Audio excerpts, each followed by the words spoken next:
Bonsoir à tous, bienvenue dans Entre deux News sur Reflète TV. Ce soir, une question anime le débat politique. L'opposition politique ivoirienne pourra-t-elle surmonter les divergences et se ranger derrière un seul candidat face au Rassemblement des Oufoutistes pour la démocratie et la paix? C'est le sujet de la première partie de votre émission d'analyse, de décryptage de l'actualité ivoirienne et internationale. Dans la deuxième partie de cette émission, nous nous pencherons sur les législatives de décembre prochain. Bien sûr, sur la date est maintenue. Une étape décisive qui s'annonce pour les partis politiques et également un véritable test avant la présidentielle de 2030. Pour en débattre ce soir, 4 consultants. David Samba, bonsoir à vous. Bonsoir, merci de nous avoir rejoints dans l'aventure de News. À vos côtés, Marcelin Niawa, analyste politique. Bonsoir. Bonsoir, Sidik. Bonsoir, Lansina Karamoko. Sidik, bonsoir. Et enfin, Michel Beta, journaliste DG du quotidien Le Bélier. Bonsoir. Bonsoir, Sidik. Alors, place au premier sujet de cette émission. On se pose la question de savoir, est-ce que l'opposition pourra-t-elle s'unir autour d'un candidat? La première question que je vais poser à Lansina Karamoko, est-ce que, selon votre lecture, l'opposition a vraiment tiré leçon des échecs de 2010, 2015 et 2020? Les signes avant-coureurs, n'est-ce pas, de tout ce que nous voyons ne présagent pas que l'opposition soit unie. Est-ce qu'ils ont vraiment tiré les leçons de 2015-2020? Je doute fort. Dans la mesure où je crois que cette opposition, avec le retour du président Laurent Gbagbo, devrait atteindre un niveau de maturité.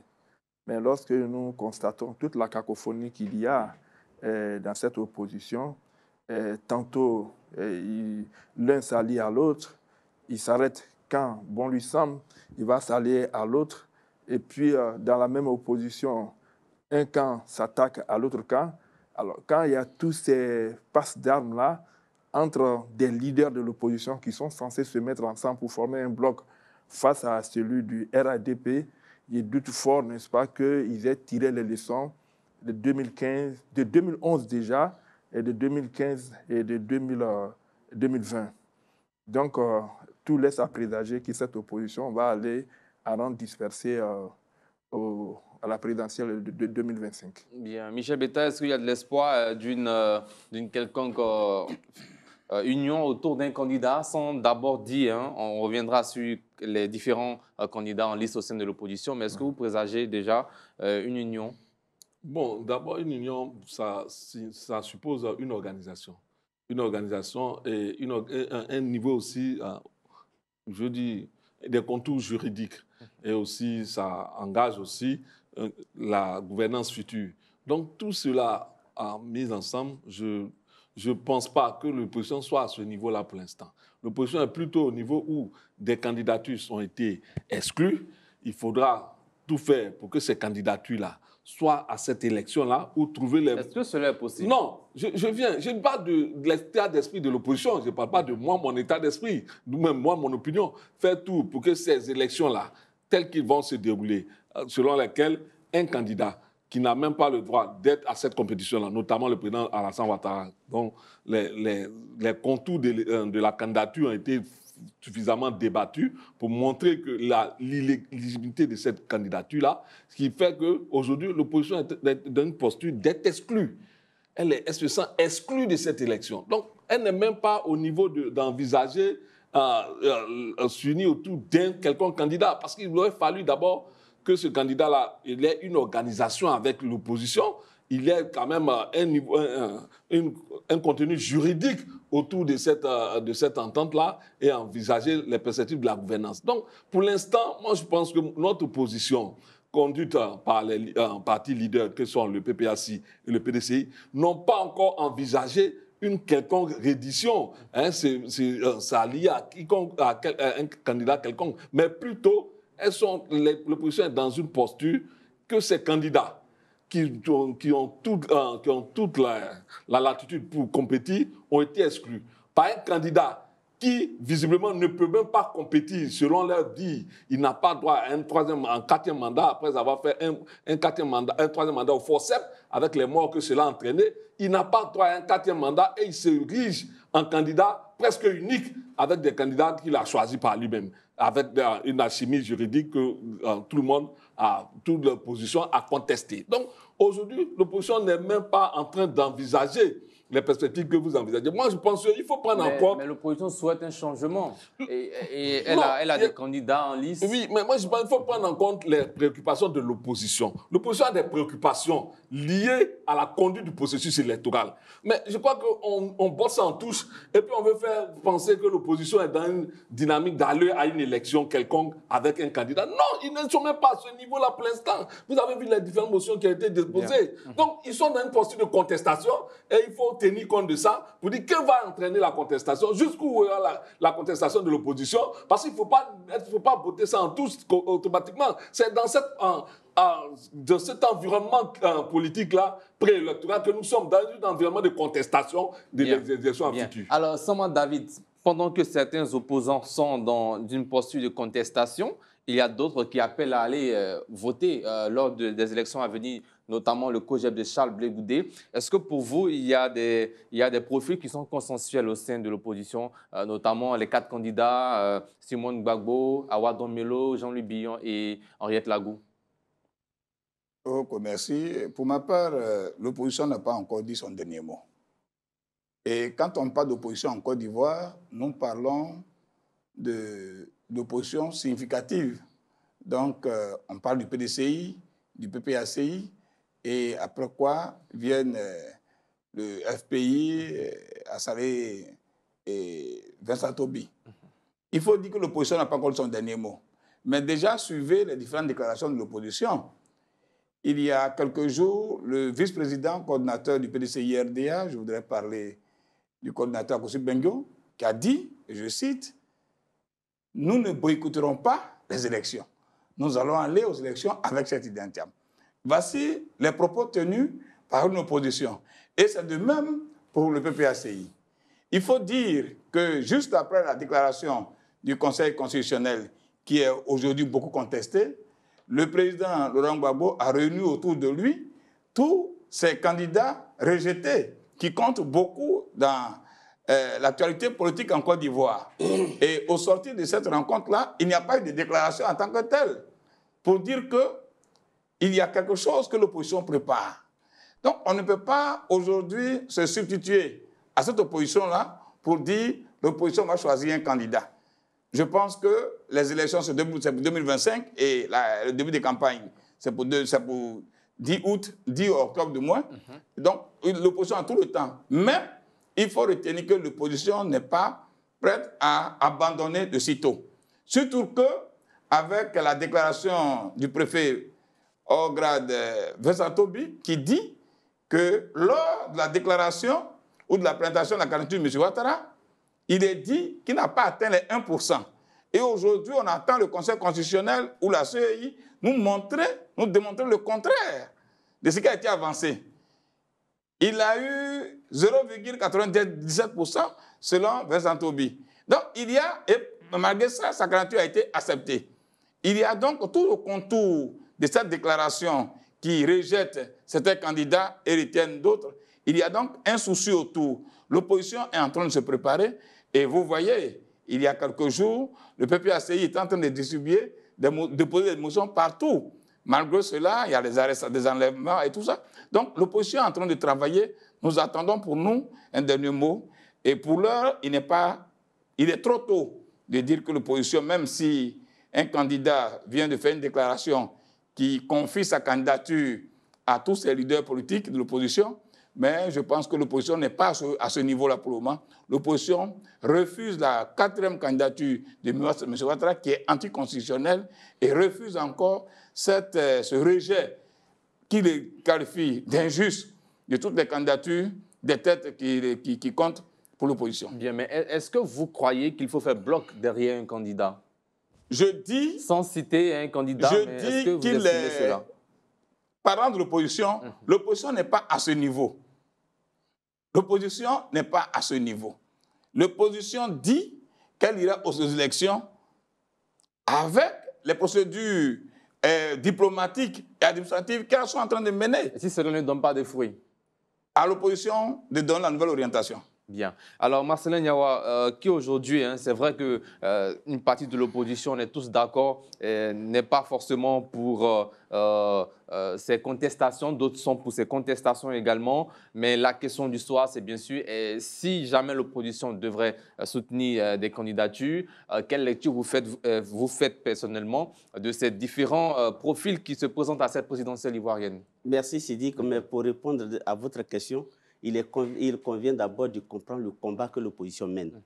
Aujourd'hui, l'opposition estime que les avancées démocratiques qu'ils avaient obtenues avec la Constitution de 2020, 2000 du moins, ont été consumées par la Constitution. On est d'accord. Vous parlez de recul démocratique, il faut revoir la CEI, tout ça. Oui. Voilà. Alors, mais aujourd'hui, nous parlons bien sûr de la présidentielle.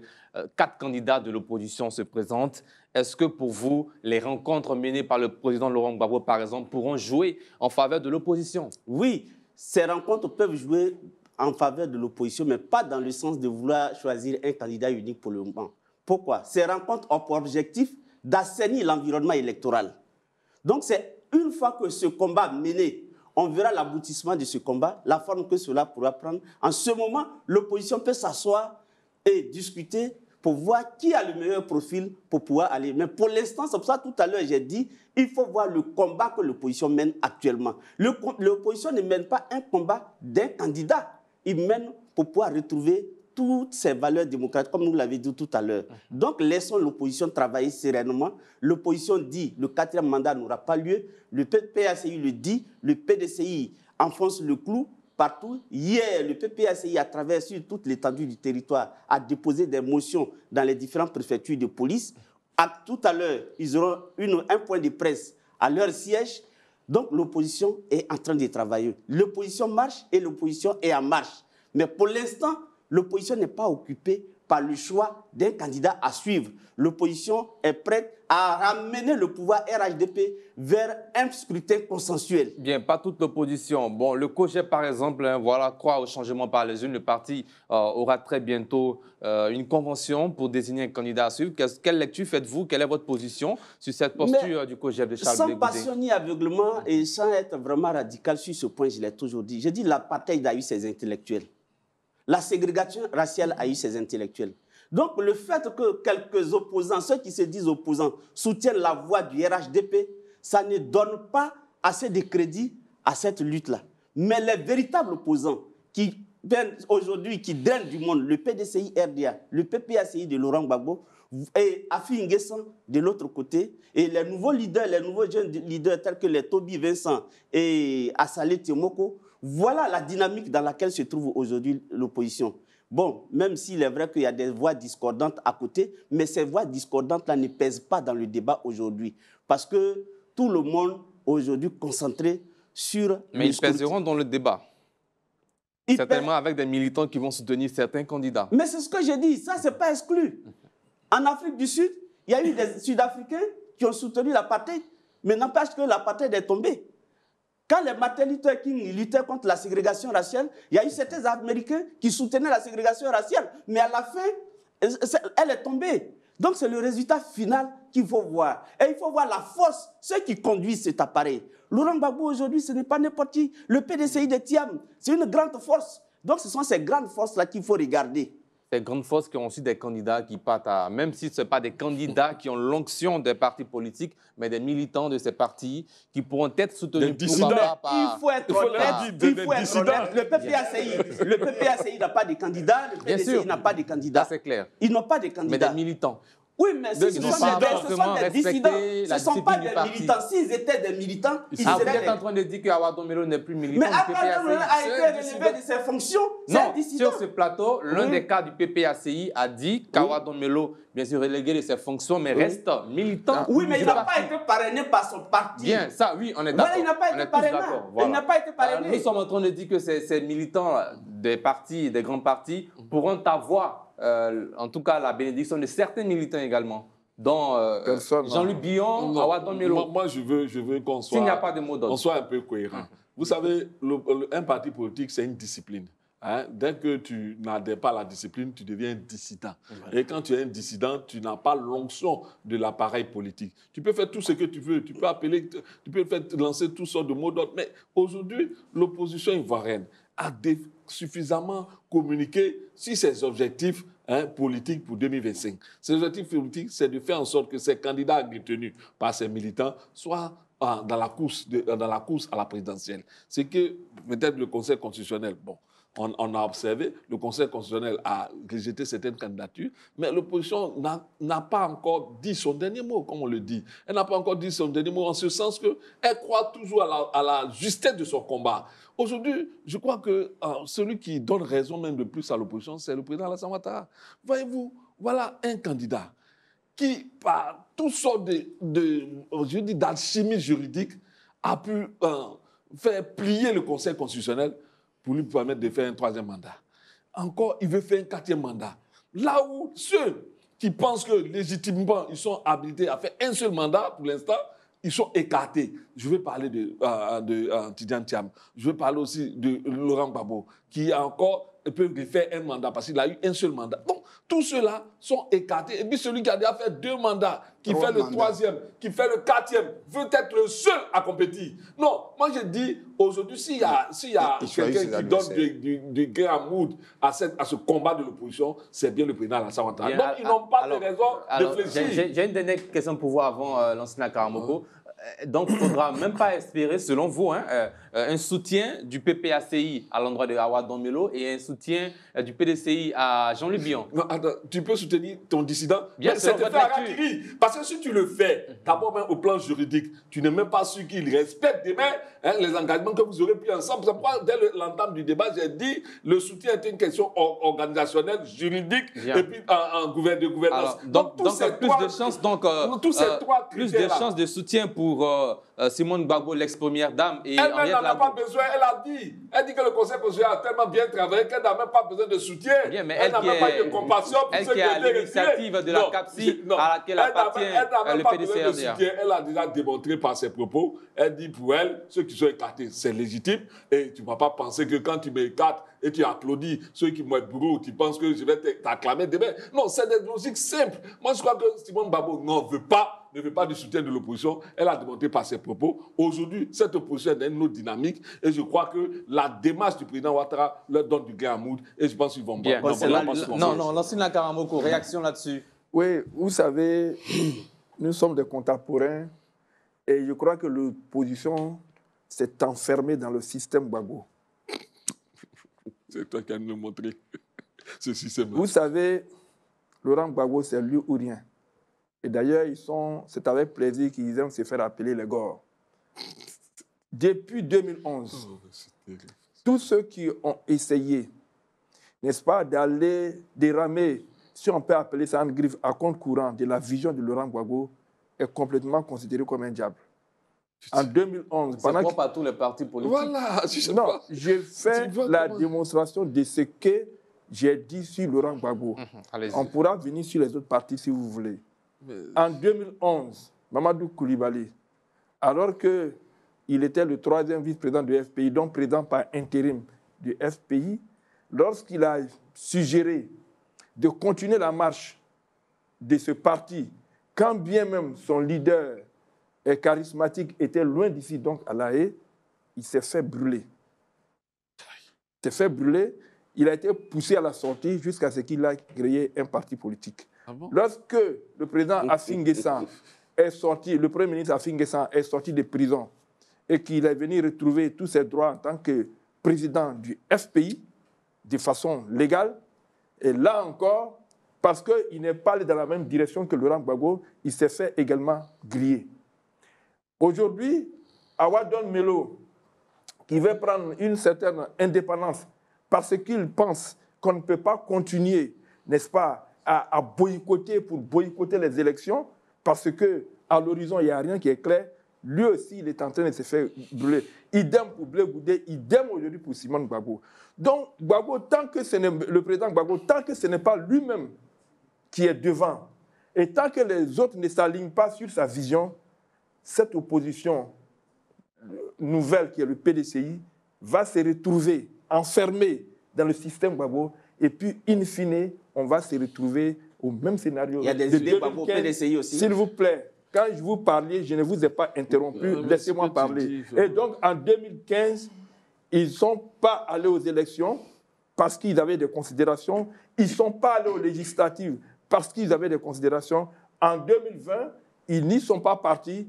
Et en 2025, ils n'iront pas et les élections vont se tenir.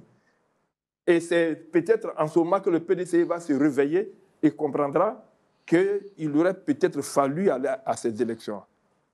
Bien. Voilà. Moi, je ne reconnais pas mon frère Karamoko. Oui, il ne faut pas me reconnaître parce qu'il ne tire pas dans les mauvais rêves. Oui, je ne connais pas mon frère Karamoko, avec lequel, en 2015, en 2015, on a travaillé ensemble. Nous avons mis sur pied la CNC. La CNC, oui. La Coalition nationale pour le changement. Tout à fait. Contre un système, Ouattara, oui, qui non seulement emprisonnait les prisonniers, et nous avons fait un document dans lequel nous avons dénoncé même la CEI d'aujourd'hui dans son fonctionnement. Oui. Le même combat que nous avons dénoncé hier et ce qui a suscité la marche, c'était la déclaration du Conseil constitutionnel qui avait dit que M. Ouattara était un candidat dérivé. Vous, au côté du professeur Mouadi Koulibaly, à leader, en son temps, je ne sais pas pourquoi vous avez quitté leader pour le RHDP. Je n'ai pas quitté leader, j'ai envoyé leader au RHDP. Il faut préciser les choses. Bon, donc, je ne sais pas pourquoi vous avez quitté leader pour le RHDP, parce que la tête du leader Mouadi Koulibaly est encore là-bas. Alors, je vous dis que le même combat que nous avons dénoncé hier en 2015, c'est le même combat que nous menons aujourd'hui et que vous avez abandonné. Je n'ai pas abandonné. Frère camarade. Non, je peux préciser les choses. Abandonné. Nous avons dénoncé hier le système de cette CEI-là qui n'était pas, qui était comme un 12e joueur sur le terrain. Vous comprenez? Aujourd'hui, il ne s'agit pas de système Gbagbo qui dit, Gbagbo l'a dit hier à son meeting. Alors, sans vous interrompre, il y a les grands partis qui ont refusé le retrait du parrainage citoyen. Qu'en dites-vous? Il y a les grands partis qui ont refusé le retrait du parrainage citoyen. Qui ont refusé que le retrait citoyen se fasse dans le processus électoral? Effectivement. Oui, non, là n'est pas la question. Le parrainage citoyen n'est pas un problème. Mais c'est les conditions autour de ce parrainage-là qui est le problème. Pour moi, si mon frère qui est assis, Robert Karamoko, qui est parrain, qui est du moins candidat, il vient déposer son parrainage, quelles sont les preuves que nous avons pour dire qu'il y a eu tel nombre de faux parrainages, tel nombre de faux parrainages? Parce que si tu lui dis que dans le code électoral, si quelqu'un s'avise à parrainer 2 candidats, il est possible, il est passé de poursuite judiciaire. Il y a eu plainte contre qui? Ça va arriver. Non, c'est maintenant. C'est maintenant. Il y a eu plainte contre qui? Et donc, c'est ce bois sacré dans lequel on dit, lui, il a eu plus de parrains que l'autre qui gêne. Si c'était comme une élection où on dit, bon, amenez-nous vos différents représentants et puis nous comptons ensemble. Et on a la possibilité de dire, oui, nous avons vu ensemble et nous signons le PV. Mais qui? S'il y a quelqu'un qui a déposé dernièrement sa candidature ou bien qui a eu le dernier candidat, c'est bien le RHDP. À moins de combien de temps ils ont eu ce qu'on leur a envoyé? On va revenir au sujet. Ce système de parrainage, il faut le revoir. Allez, est-ce qu'on doit s'attendre à un fort taux d'abstention à cette élection à venir avec l'absence de certains grands leaders? Non. Ou bien au contraire, une forte mobilisation des citoyens ivoiriens qui souhaitent l'alternance? Je me réfère aux différents propos des différents leaders de l'opposition. Et ces propos disent, ces leaders iront aux élections. Quand on dit on va aux élections, il ne s'agit pas d'appeler au boycott. Les leaders disent qu'ils iront aux élections. Donc, il ne s'agit pas d'un boycott. Donc, on ne parle pas de taux d'abstention. Les leaders iront, les opposants en Côte d'Ivoire iront aux élections. Mais pour l'heure, ils ne sont pas éligibles. Oui, ils ne sont pas éligibles. Mais la question continue toujours. Vous savez, je le dis toujours, en 2010, M. Ouattara n'était pas éligible. En 2010. Oui, avant l'élection. En 2010. Avant l'élection. Il n'était pas éligible. Depuis 2005, il avait été... Non, depuis 2005. Non, il ne faut pas mentir aux Ivoiriens. Depuis 2005, non, Alors, je précise. Chacun va répondre. Allez-y, M. Karamboko, ensuite Michel Betta. Depuis 2005, après les accords de Pretoria, M. Laurent Gbagbo, président de la République de Côte d'Ivoire, dans un discours télévisé, a pris l'article 48 pour permettre à tous les Ivoiriens qui le désiraient d'être candidats depuis 2005. Maintenant, c'est le temps qu'on a mis entre 2005 et 2010, les batailles au niveau de la commission électorale indépendante, etc., qui ont été menées, qui ont fait traîner le vote. Sinon, depuis 2005, le président Ouattara avait été, suite à l'accord de politique, enfin, aux accords de Pretoria, autorisé à être candidat. Ok, bon, selon vous, donc depuis 2005, le président Laurent Gbagbo a utilisé l'article 48. Et il a rendu celui qui n'est pas éligible, il a rendu éligible. Non, il n'a pas rendu Ouattara éligible, il n'était pas éligible. C'est des accords qui ont été signés. Ouattara n'était pas éligible. Est-ce qu'il était éligible? Est-ce qu'il était éligible? On ne va pas même vous venez de dire tout à l'heure, M. Karamoko, vous venez de dire tout à l'heure que M. Ouattara n'était pas éligible. Merci, M. Karamoko. C'est pour dire quoi? C'est pour dire que ces accords-là, même s'il n'y a pas d'accord de Pretoria et tout ça, l'opposition tient toujours à cette démarche diplomatique et tient toujours à ce qui va venir demain. M. Ouattara doit être habité. Non. Écoutez. On ne peut pas demeurer dans ça. Non, on ne peut pas demeurer dans ça. Hier, mais pourquoi est-ce qu'aujourd'hui, il faut rentrer dans l'état de droit? Donc, l'état de droit, donc le président n'a pas de prérogative. Alors, bien, merci. Alors, la prochaine question à M. Marcelin Niawa. Est-ce que vous pensez qu'une opposition éclatée a des chances de gagner ces élections à venir? Mais on ne peut pas parler, comme je l'ai dit tout à l'heure. Bien, mais c'est le sujet du jour. Oui, le sujet, c'est une analyse qui amène le sujet. Effectivement. Donc, j'ai dit... Quelle analyse autour de ce sujet et non aller sur d'autres terrains? On parle d'opposition éclatée. L'opposition, c'est vrai, il y a différents points de vue. Il y a ceux qui pensent qu'il faut accompagner Ouattara pour faire le 4e mandat et il y a ceux qui pensent qu'il faut restaurer les acquis démocratiques et qui luttent. Vous connaissez des opposants qui pensent qu'il faut accompagner le président pour un 4e mandat? Mais ceux qui félicitent le Conseil constitutionnel, il faut citer leur nom. Mais il ne faudra pas accuser sur ce plateau des opposants qui n'ont pas invité à accompagner le président. Voilà, allez-y. J'ai dit, ça c'est mon analyse. Blé Goudé a dit hier, il a appelé la population ivoirienne à aller voter, malgré tout ce qu'on sait. Donc il a décidé, bien qu'il ne soit pas candidat, donc il accompagne. Il a toujours fait, même par le dépôt des candidatures, il a accompagné. Parce que la grosse interrogation qu'on se pose, vous aurez la parole de nouveau, c'est que si le président Laurent Gbagbo ou Tidiane Thiam étaient retenus candidats, ils allaient également inviter les Ivoiriens à aller voter. Mais ça, c'est une mauvaise appréciation. Vous savez pourquoi? En 2020, la candidature du président Henri Konan Bédié a été validée. La candidature de Afi N'Guessan a été validée. Mais ils ne sont pas allés aux élections. C'était une posture de combat qu'ils ont adoptée. Et c'est dans cette même posture qu'on se trouve toujours. Aujourd'hui, vous m'avez dit de vous laisser parler, laissez-moi parler aussi. Oui, je vous laisse parler. Voilà. Donc, la candidature d'Henri Konan Bédié validée, celle de Afi validée, ils ne sont pas allés aux élections. Ils étaient dans une posture. C'est pourquoi, dès l'entame de l'émission, je l'ai dit, j'ai dit les Ivoiriens sont dans une logique de restauration des acquis démocratiques. Parce qu'ils pensent que la Constitution de 2016 a consumé tous les acquis démocratiques. Allons dans votre thèse, même si cette posture de revendication de l'opposition est actée, vous pensez qu'il y aurait une union de l'opposition au sein d'un candidat? Si les conditions sont réunies, si toutes les conditions sont réunies, je pense qu'il reste à l'opposition de se réunir et puis voir quel chemin prendre. En 2010, le RHDP avait beaucoup de candidats. C'est au 2e tour qu'ils se sont assis et ils ont décidé de se ranger. C'est pas au premier tour. C'est tout le sens de ces questions qu'on pose sur ce plateau. Donc je veux dire que... selon votre lecture, est-ce qu'il peut avoir une union au premier tour ou au second tour? C'est ce que j'ai dit. Moi aussi, je vous répète. Autour de quel profil? Tout dépend de l'environnement. En 2020, on pouvait se poser cette question. Il y a certains qui se sont dressés. Quels sont les profils au sein de l'opposition qui peuvent fédérer autour d'un 2e tour, comme vous le dites? Mais ça là, moi, je n'ai pas de boule de cristal. C'est à l'opposition de s'asseoir. Selon votre lecture. Mais selon ma lecture, jusqu'à présent, à supposer que le combat de Tidiane Thiam de Laurent Gbagbo paye finalement, pensez-vous qu'il peut avoir union de l'opposition autour de ces personnalités? Mais naturellement, puisqu'ils sont dans un front. Ils sont dans un front commun dans lequel ils ont parce qu'on a vu la CAPSI qui semble être divisée aujourd'hui. Non, la CAPSI n'est pas divisée. La CAPSI avait des des objectifs à atteindre. Les CAPSI avaient des objectifs de dialogue à atteindre, des objectifs de réconsidération du paysage électoral, du processus électoral.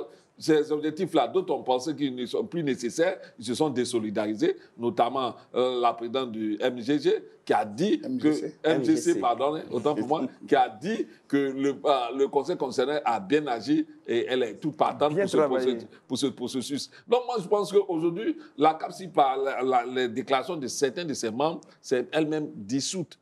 Parce qu'il y avait un objectif précis pour lequel tout le monde s'était engagé. Mais bon, quand d'autres n'ont plus vu d'intérêt, ils ont suivi la ligne du pouvoir, c'est de s'engager pour un processus électoral qu'elle jugeait biaisé, parce que tout le monde l'a dit, le processus électoral était biaisé. La CEI, on n'avait plus confiance à la CEI, l'opposition l'a dit, parce que son président avait montré des signes d'appartenance à un camp au détriment d'un autre. Tous ces paramètres-là ont été mis sur la table et demandé un dialogue en vue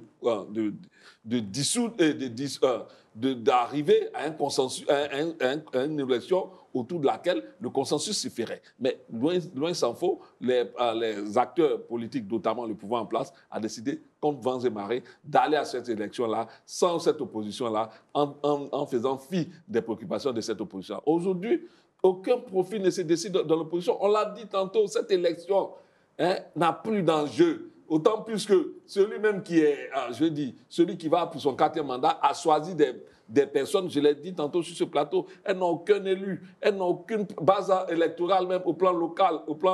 Donc, celle-là ne peut pas faire la compétition avec un parti politique qui a presque tous les députés, tous les maires. Non, ce n'est pas possible. Les seuls qui avaient des élus, ce sont ceux qui ont été écartés. C'est la preuve que le pouvoir a tout fait pour écarter ceux qui pouvaient l'inquiéter. Donc, il n'y a pas d'enjeu à cette élection.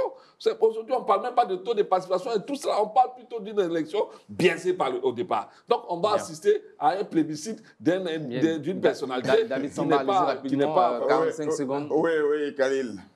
Moi, je pense que le dernier mot revient à l'opposition.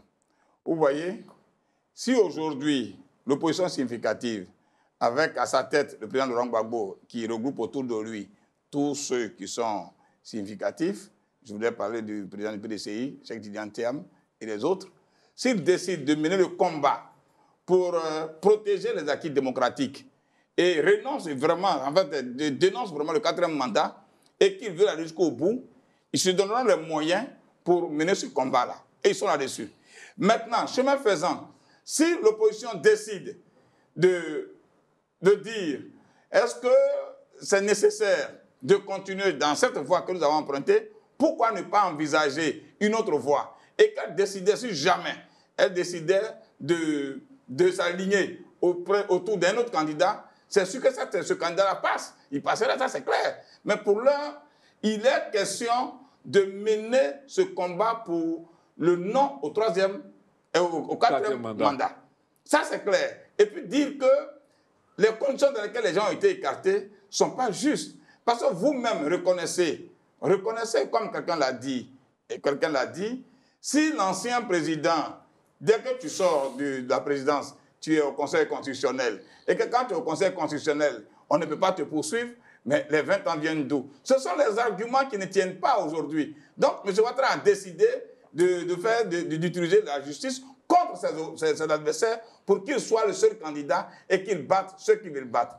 Si donc ils décident de mener ce combat, ils vont le mener et je pense que les militants de l'opposition sont vraiment prêts et ils attendent vraiment que leur leader donne ce qu'il a donné comme mot d'ordre pour que ce combat soit mené. Bien, on termine avec l'ancien Karamoko. Quel sera le prix politique d'un échec à s'unir au sein de l'opposition? Et puis, est-ce que vous voyez un profil qui se dégage autour duquel il pourrait avoir consensus? Bon, quand tu connais un peu l'état d'esprit, quand on connaît un peu l'état d'esprit de ceux qui sont les leaders naturels dans cette opposition, je ne peux pas tout de suite dire, donner le profil d'un opposant autour duquel ils vont s'allier. Parce que je vois mal le président Laurent Gbagbo, en dehors de lui-même, apporter son soutien officiellement à un candidat. Donc, on va tout droit vers un échec de 2015, comme en 2015, un échec comme en 2020, passage en force va être tenté, et puis après, ils vont se retrouver là, comme de toute façon, Gbagbo n'a rien à perdre. Je l'ai dit, Ça, il n'a jamais été chaud. Il n'a jamais été chaud pour aller à des élections. Donc, il est dans sa logique. Ceux qui l'accompagnent à ne pas aller à ces élections, c'est eux qui vont se mordre les doigts après. Bien, chers téléspectateurs, nous sommes au terme de la première partie de cette émission. On retient des différentes analyses que finalement, il n'est pas sûr d'avoir union autour d'un candidat au sein de l'opposition. Bien sûr, selon les lectures faites sur ce plateau, on revient juste après la pub pour la deuxième partie dans laquelle nous parlerons, bien sûr, des enjeux des prochaines législatives ivoiriennes. C'est après la réclame publicitaire. Voilà, nous sommes de retour de la pub. Quels sont les enjeux, les véritables enjeux des élections législatives ivoiriennes de décembre prochain si la date est maintenue? C'est la grosse interrogation de cette seconde partie d'émission. Michel Betta, quels sont pour vous les enjeux majeurs de ces législatives qui viennent? D'abord, il faut le dire, ces législatives-là, si elles devaient se dérouler après les présidentielles, elles seront certainement dans un climat tendu. 2 mois après. Voilà, 2 mois après les présidentielles. C'est-à-dire que là où l'opposition conteste la commission électorale indépendante, si rien n'est fait jusqu'à ce qu'on arrive à ces élections-là, je pense que c'est des élections vraiment qui seront difficiles pour la compétition ouverte pour l'opposition. Parce que là, déjà, si elle n'a pas tenu gain de cause pour la présidentielle, elle ira dans ces élections-là déjà fragilisée par ces divisions qui vont s'observer au sein de ces entités, notamment ceux qui ont compétit contre ceux qui n'ont pas compétit à la présidentielle. Donc, on arrivera dans un environnement législatif assez tendu et ce n'est pas certain que ça puisse se dérouler à cette date-là. Parce qu'il faut d'abord envisager aussi la révision de la liste électorale. Il y a des candidats qui ont été exclus faute de présence sur la liste électorale. Il y a la CEI avait promis de faire la révision après l'élection présidentielle. Mais jusqu'ici, rien n'est préparé, rien n'est fait pour envisager cette perspective-là. Voyez-vous, il y a tellement de problèmes autour, il y a tellement de questions qui n'ont pas été trouvées de solution autour de cette élection, de la conduite du processus électoral, que je crains fort que nous allons dans une élection législative encore conflictuelle. Il faut assainir l'environnement politique, l'environnement électoral pour espérer avoir une élection législative qui remplisse certaines conditions. Et je vais terminer en indiquant qu'aujourd'hui, s'il devait y avoir une élection législative après la présidentielle, je pense que l'union qu'a démontré le Front commun, si cette union-là demeurait, l'opposition a de fortes chances de raviser beaucoup de sièges au RHDP qui, déjà, avec son candidat qui a violé beaucoup de tests juridiques pour être à cette compétition-là, parce qu'il fait un 4e mandat, là où tout le monde s'est battu pour que le président ait 2 mandats, lui, il a son 4e mandat. Ce seraient des arguments suffisants pour faire en sorte que les Ivoiriens sachent que la démocratie doit se faire par une compétition équilibrée à l'Assemblée nationale. Parce qu'en donnant plus de sièges à l'opposition, elle verrait que l'Assemblée ne serait plus maintenant une caisse de résonance au profit d'un seul camp, comme on l'a vu jusqu'ici. Parce qu'à la domination du RHDP à l'Assemblée nationale, on observe, malgré les viols observés au sein de l'appareil judiciaire, que les députés ne jouent même pas leur rôle. Ils sont presque une caisse de résonance à la sorte du pouvoir et ça n'équilibre pas le jeu démocratique. Donc je pense que s'il devait y avoir des élections avec ce Front commun-là, avec des garanties suffisantes, les Ivoiriens feraient bloc afin que l'opposition ait suffisamment de représentants pour faire barrage aux attitudes de monopole du RHDP. Bien. Marcel Niawa, est-ce qu'on peut parler d'un avant-goût avant 2030? Oh, c'est trop tôt de parler d'un avant-goût. Mais pour aller dans le même sens que M. Michel Betta, concernant les législatives, je pense qu'il y a 2 cas dans cette question. Le cas où M. Alassane Ouattara est toujours au palais de la présidence après le 25 octobre. Dans ce cas, on va assister toujours à un hold-up électoral pour qu'il puisse avoir toujours son Assemblée nationale qui sert d'une caisse d'enregistrement pour pouvoir l'accompagner dans tout ce qu'il fait. Au cas où M. Alassane Ouattara n'est pas à l'Assemblée nationale, moi je pense que ça serait une véritable compétition pour tous les partis politiques qui voudront vraiment, véritablement s'exprimer Et on aura vraiment on verra le poids de chaque parti politique. Et c'est à partir de là que 2030, comme vous le demandez, va se construire. S'il y a vraiment sans Alassane Ouattara à la présidence, s'il y a de bonnes élections législatives, 2030 se construira autour de là. Bien. David Samba, actuellement, le RHDP a le plus grand nombre de députés à l'Assemblée nationale. Est-ce que vous croyez un basculement de la majorité au sein de l'hémicycle à ces élections législatives qui arrivent? Pour moi, d'abord, cette tension qui se signale déjà autour des élections présidentielles peut se traduire encore dans les élections locales. Parce que même au sein même des fiefs du RHDP, il y a la bagarre entre eux. Aucune élection, depuis que M. Ouattara est au pouvoir, ne s'est passée sans violence, sans bagarre. On a vu à Koumassi, on a vu dans le Nord, un peu partout, il y a la bagarre. Il faut essayer de créer une tension, en fait, un climat de paix pour les élections. Et ça va se créer comment? Quand la CEI sera capable d'organiser une élection sans que cette CEI-là ne soit boostée ou bien manipulée, inféodée par le parti au pouvoir. Parce que, regardez, il y a, à Yopougon par exemple, il y a des personnes qui votaient dans un centre A qui ont été, lors de la révision électorale, déportées partout dans une autre ville. Et ça, quand ces personnes voulaient parler de ça, il n'y a pas eu de solution. Donc, on va encore aux élections législatives avec beaucoup de tensions.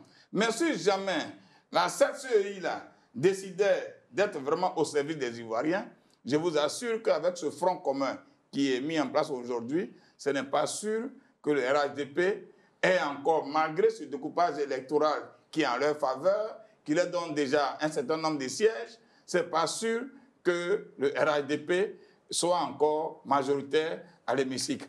Parce qu'il faut dire que sur tout le territoire national, avec ce front commun, c'est sûr que l'opposition est la majorité et des municipalités et des législatives. Ça, c'est clair. Mais seulement, nous voulons que cette CEI-là, qu'en Côte d'Ivoire, ça soit ceux qui votent qui comptent.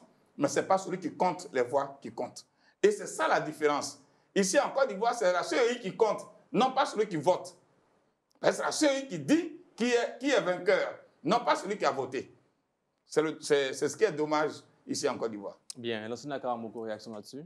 Oui, enfin, quand on dit que les conditions démocratiques ne sont pas réunies, mais je voudrais rappeler très rapidement qu'en 2021, à Yopougon, l'opposition a gagné le vote. Comment?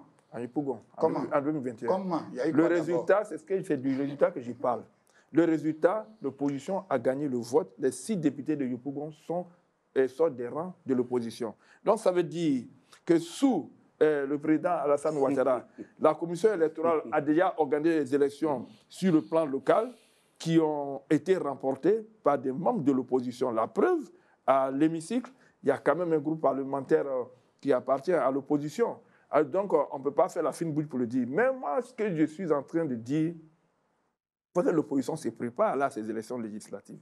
Parce que la politique de la chaise vide ne paye pas.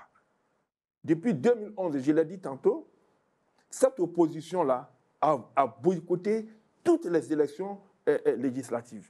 C'est seulement en 2021 que cette opposition s'est décidée et elle a vu qu'elle pouvait avoir des sièges qui, au moins, à l'hémicycle, peuvent compter dans le discours, même s'ils ne font pas basculer les choses comme cet opposant le souhaite. Mais au moins, l'hémicycle n'est pas monocolore, tous les partis politiques sont représentés et un débat démocratique s'y déroule.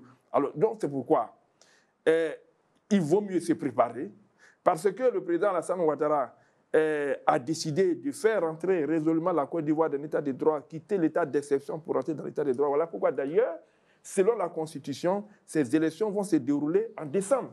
Conformément à la Constitution, celui qui n'est pas prêt, il ne sera pas prêt, mais on n'attendra plus. Parce que finalement, il faut que dans les 5 ans à venir, vraiment, la Côte d'Ivoire soit véritablement dans un pays de droit où on fait force et reste à la loi, force et reste à la Constitution. Sidi, sur ce point, s'il vous plaît, je voulais réagir au propos de M. Karamoko. Je vais lui dire qu'en 2021, à Djibéroua, au moment où la CEI était en train de compter les voix, on a donné les résultats à la télévision. Docteur Blé, bon, ça, qui était candidat CDS, qui a gagné les élections. Non, j'étais à Djibéroua. Donc, ça peut dire que l'opposition ne compte pas. Ça, c'est vous qui le dites.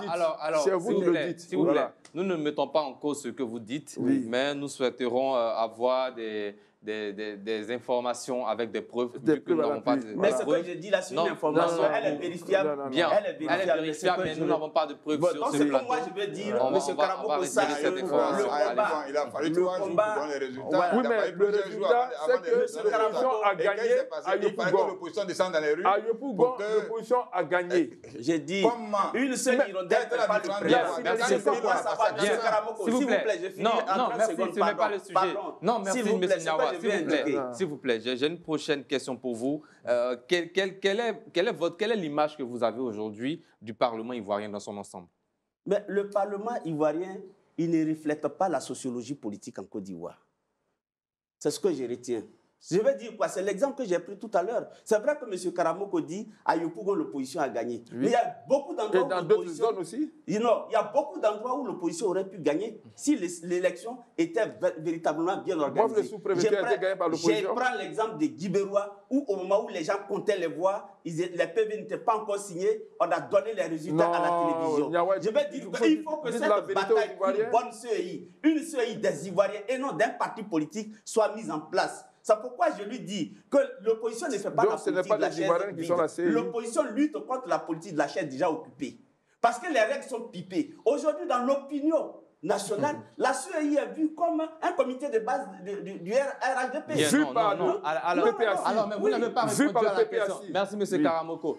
Quelle est l'image que vous avez de l'Assemblée nationale? L'image que j'ai, elle ne reflète pas la sociologie politique. Mais pourquoi?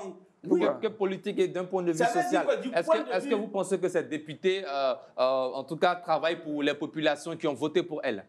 Mais ces députés ne travaillent pas pour les populations. Mais elles sont là pour voter des lois qui pour le bien-être des populations. En principe, elles devaient voter. Mais quand je m'attends à la déclaration du président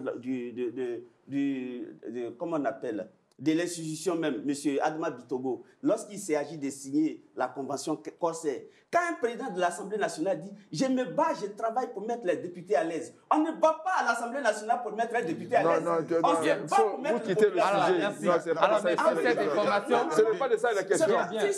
Bien, merci bien.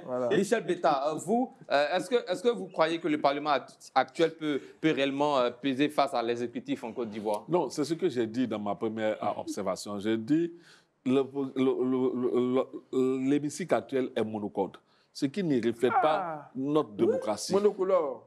Monocorde, si tu veux. J'ai dit monocorde, pour dire que c'est une seule ligne qui s'exprime là-bas. Aujourd'hui, c'est vrai ça. Mais ça se voit. Aujourd'hui, aucune réforme apportée par les autres partis, notamment le député de Tia Salé l'a dit plusieurs fois. Il a dit, chaque fois qu'il a proposé une loi, elle n'a jamais été discutée en commission pour arriver même en plénière. Parce qu'il a dit, je ne parle de ce qu'il a dit. Comment vous réagissez à ceux qui disent que Assalé Tiomoko est le seul véritable député ivoirien? Mais attends, qui dit ça? Parce que la population, une partie de la population, s'il te plaît. Qui explique que c'est le député qui se bat pour les populations. Non, s'il te plaît, je vais être cohérent. Je crois que les députés il y a beaucoup de députés qui ont des groupes parlementaires qui agissent pour que certaines lois soient modifiées et transformées à certains niveaux. Vraiment, ce discours un peu populiste, là, je ne peux pas l'aborder quand même. Et ce député fait l'hirondelle à l'Assemblée nationale. Non, arrêtons ça. Ne donnons pas plus de poids à quelque chose qui n'est pas.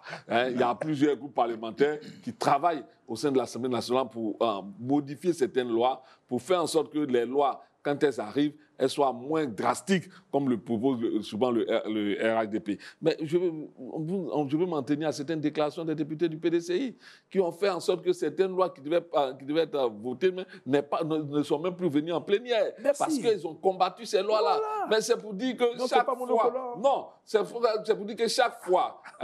il y a des combats qui se passent à l'Assemblée nationale et plusieurs députés le mènent. Ce n'est pas l'affaire d'un seul député. Mais je veux faire remarquer que cette Assemblée nationale, on a parlé tantôt de l'amnistie. Vous avez vu, on a dit aux députés du PPACI de proposer une loi d'amnistie. Mais ils ont tout fait, selon leur dit, mais elle n'est jamais même passée en débat pour revenir en plénière. Donc, je veux dire, aujourd'hui, les Ivoiriens comprennent que s'ils doivent avoir une élection législative, il faut qu'ils fassent en sorte que l'Assemblée nationale ait plusieurs voix et que le RADP ne soit pas n'aurait pas le monopole des députés, de sorte à accompagner, comme il a fait, la gouvernance du président Ouattara et mettre aujourd'hui les Ivoiriens dans le chômage, dans la cherté de la vie, dans les logements, et l'incapacité à se loger et criard. Toutes ces difficultés sociales que nous vivons doivent être combattues. Allez, David Samba,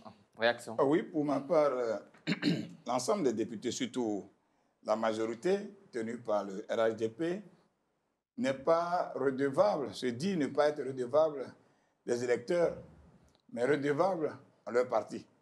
Raison pour laquelle toutes les décisions prises qui vont à l'encontre de l'épanouissement des populations sont votées par les députés du RHDP. C'est cela le problème. Si une décision qui doit participer ou contribuer à la cherté de la vie est votée par les députés du RHDP, il y a problème. Là où on vous demande de donner gratuitement les pièces d'identité aux Ivoiriens et que vous décidez, en lieu et place d'une pièce d'identité, vendre une carte de visite aux populations à plus de 5 000 francs, il y a un problème. Et les députés votent ça. Je dis bien une carte de visite parce que nos pièces d'identité d'aujourd'hui ne reflètent pas notre identité vraie, parce qu'il n'y a pas de filiale des parents dessus. Vous voyez, il y a tout ce problème-là. Donc, aujourd'hui, en Côte d'Ivoire, il n'y a que nos députés, la majorité tenue par le RHDP, ne sont pas redevables aux électeurs, mais à leur parti politique. Et il y a ce problème-là. Et c'est ce qui contribue aujourd'hui à la cherté de la vie, parce que les députés veulent faire plaisir au président de leur parti, non pas aux populations. Il y a ça. Mais il faut quand même remarquer que certains députés de l'opposition qui se battent font sortir la tête de l'eau, quelquefois quand il s'agit de questions sociales. Donc, Assalet Temoko, Diaoufoué et autres qui sortent, qui donnent de la voix. Mais quel que soit ce qu'ils diront, c'est une histoire de vote. Quels sont ceux qui sont majoritaires là-bas? C'est de ça qu'il s'agit aujourd'hui. C'est pour cela tous les efforts fournis par les députés de l'opposition, c'est-à-dire une soixantaine au niveau du PDCI et 18 au niveau du PPACI, quand ils se mettent ensemble, ils ne peuvent pas inverser cette tendance-là au niveau des votes à l'Assemblée nationale. Donc, il faut donc se battre pour avoir la majorité.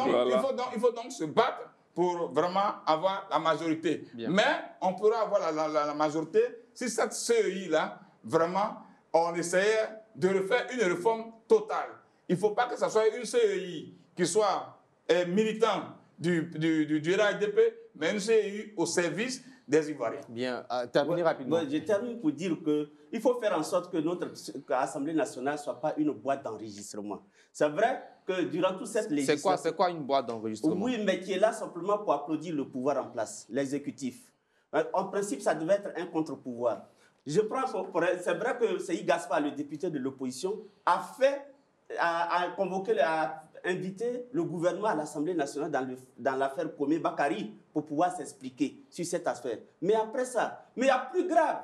Quand je vois que le ministre de la Justice va devant des élus et il dit ouvertement une constitution, voilà comment elle doit marcher. Maintenant, si dans les faits, elle ne marche pas comme ça, concernant le 3e et 4e mandat, je pense que nos députés doivent prendre sur eux la responsabilité de convoquer ce ministre pour dire, voilà ce que tu nous avais dit hier, comment se fait-il que ça se passe autrement aujourd'hui? Est-ce que cela a été fait par les députés? Ça n'a pas été fait, c'est pour ça que je dis que c'est une boîte d'enregistrement parce que ça n'arrangeait pas le pouvoir en place. Bien. Donc, il n'avait pas intérêt à le faire. Merci. Vous voulez réagir rapidement? Oui, 30 secondes, Maxi. Oui, 30 secondes. Ce qu'il Nyawa est en train de dire, ça prend du contre-pied, n'est-ce pas, ce que Michel a dit. Michel dit qu'il y a des lois qui sont arrivées au regard, n'est-ce pas, de la pertinence des débats qui ont été menés par les représentants de l'opposition et qu'il y a eu amendement, n'est-ce pas, de certains points relatifs, n'est-ce pas, aux lois qui sont arrivées. et lui, il dit que c'est une boîte d'enregistrement. Mais il dit aussi que lui, il rendait pas le printemps, Michel a dit ça. Donc, il faut se dire. Donc, il faut être là. Mais ce sont les mêmes députés, par solidarité, qui, n'est-ce pas, ont tous, à l'unanimité, voté le candidat du RADP, Adama Bitogo. Donc, vous voyez qu'à l'hémicycle, il y a des responsabilités que les députés ont, que les citoyens lambda dehors ne voient pas. Donc, il y a des lois qui sont arrivées là-bas ou qui ont été l'objet de contestations des militaires, je dirais des représentants du parti au pouvoir à l'Assemblée nationale. Donc, il ne faut pas, comme ça, tout de go, dire que les députés là-bas doivent contester tout ce qui arrive. Et puis, de toutes les façons, Sama l'a bien dit, ce sont des députés de la nation, ok. Mais n'oublions pas qu'ils sont issus des partis politiques. Et ils sont allés en campagne sur la base du programme de gouvernement de leur parti politique. Alors, tu ne peux pas aller en campagne et gagner un vote sur la base du programme de gouvernement de ton parti et puis après venir, c'est... non, c'est pas possible. Non, c'est pas Merci très bien. Mais on retiendra quand même que ce sont des députés élus de la nation pour la circonscription de... Donc, ils doivent faire le travail également pour la population. C'est l'heure maintenant du carton rouge. Ici, ils ne le font pas. Nous sommes dans le carton rouge, le premier carton de cette émission avec Lansina Karamoko. Mon carton rouge s'adresse aux leaders de l'opposition. Depuis plusieurs années, ils traînent leurs militants dans tous les sens, qui leur font confiance, mais malheureusement, ils les traînent de la boue. Et finalement, les militants ne savent pas à quel sens se vouer. Il faut aller à les élections, on attend des mots d'ordre qui ne viennent pas, et puis finalement, les luttes, les populations ne voient rien dans leur affaire. Il faut qu'ils soient assez clairs, qu'ils soient assez précis lorsqu'ils se réunissent. Mais réunion sur réunion, leurs militants ne voient rien, et puis ils les prennent en otage. Et finalement, bon, on ne sait pas à quoi ils servent, si c'est des vrais opposants, mais c'est des gars qui passent à leur personne. Donc, carton rouge à tous ces opposants. Michel Betta, carton rouge. Oui, moi, mon carton rouge s'adresse au pouvoir RADP en place. Vous savez, on a quelques semaines même des élections présidentielles, mais le climat de méfiance, le climat de terreur s'accentue, les arrestations se multiplient, les interpellations, on n'en parle pas. Voyez-vous, ce n'est pas de nature à garantir la sérénité pour nos populations. Aujourd'hui, tu constates que beaucoup décident de voyager pour ne pas vivre ces moments électoraux-là en Côte d'Ivoire. Il faut que ça s'arrête, il faut plutôt travailler à apaiser le climat en vue d'une élection qui ne fasse pas peur, mais qui donne la paix à ce pays-là. Bien, David Samba, carton rouge. Carton rouge à l'endroit du procureur de la République, M. Brahma, oui, que j'interpelle suite à ces différentes arrestations, des enlèvements qui font croire que notre pays n'est pas dirigé. On peut convoquer quelqu'un normalement et il répond de ses actes devant la justice sans être enlevé la nuit. Parce qu'on ne sait pas qui le fait. Ceux qui enlèvent les gens n'ont pas de visage. Et demain, ça sera grave de retrouver le corps sans vie de quelqu'un quelque part et on dira c'est le pouvoir qui l'a fait. Alors, monsieur le procureur, demandez que les interpellations se fassent avec élégance. Ce serait joli. Carton rouge, je continue pour dire que le 5 août, monsieur le procureur nous a fait signifier une restriction de circulation.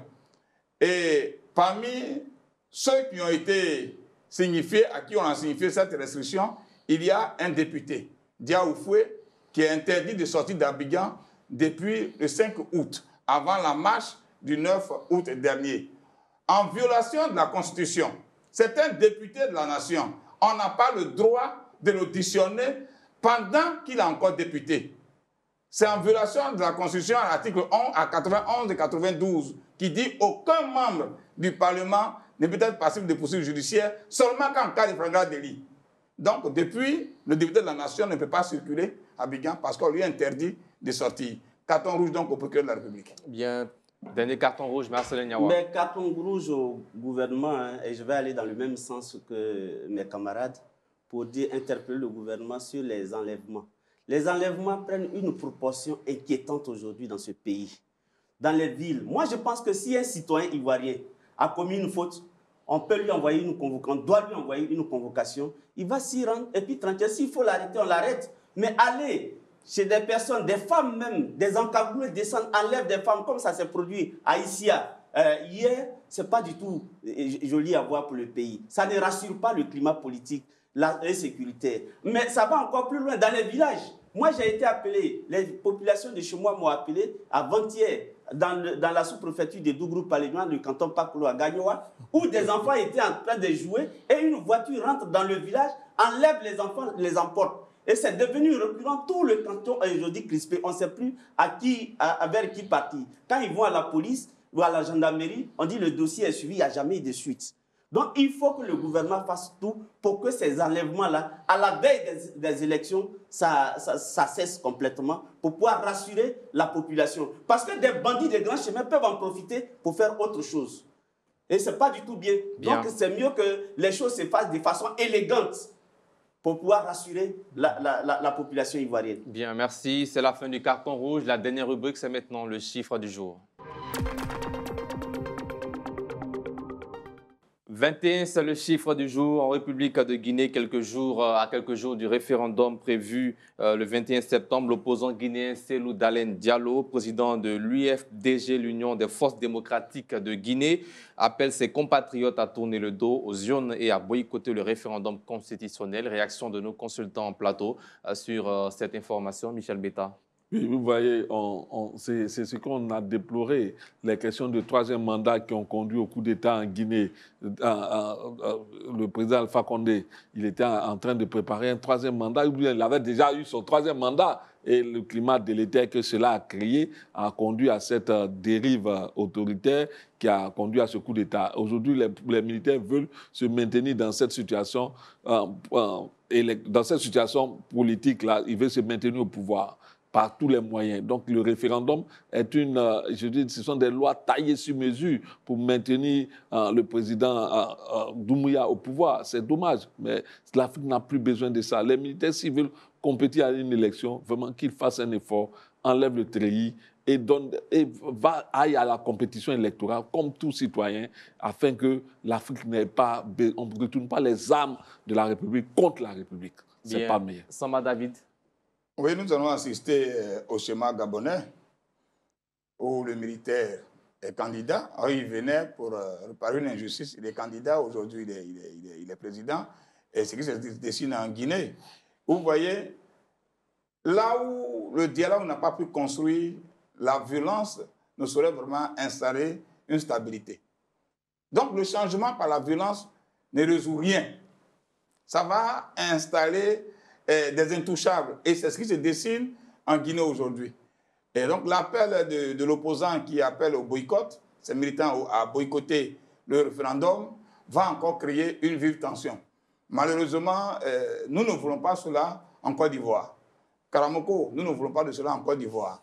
Voilà, parce que c'est la falsification de la Constitution, le non-respect de la Constitution qui crée ça.